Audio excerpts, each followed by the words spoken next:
इंतजार करिया हमार करेजा, अगला जन्म में आई तो हर जात बनके। बंधन बंधन प्यार रहल ना जाता गर्मी से, न काम करत हवा देसी।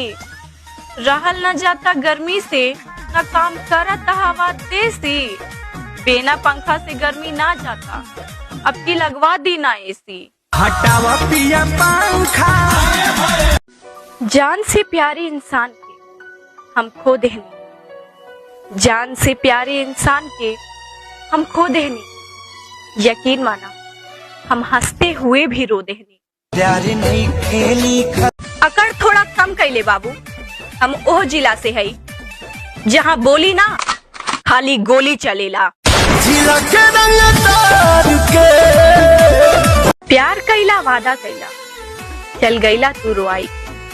प्यार कैला वादा कैला, चल गईला तू रुआई के। ये दर्द बहुत गहरा मिलल बा, ना जाई सुई दवाई से। जो दिल बड़ू दिल में दर्द। घर के खाना छोड़ के ना बाहरे के खाना खाए दे। घर के खाना छोड़ के ना बाहरे के खाना खाए दे। एक बात सुन ला, टूट गईल बानी पूरी तरह, समझ ना कुछ आवत। टूट गईल बानी पूरी तरह, समझ ना कुछ आवता। भगवान कैसन तकदीर लिखला हमार, कि दुनिया बस रोआवता। दूर बाड़ा फिर भी दिल के पास बाड़ा, दूर बाड़ा फिर भी दिल के पास बाड़ा।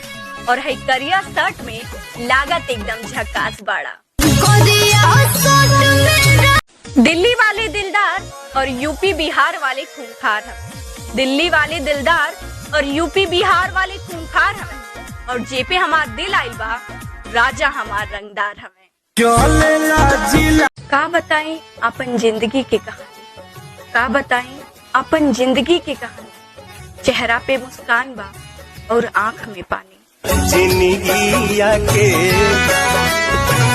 खेला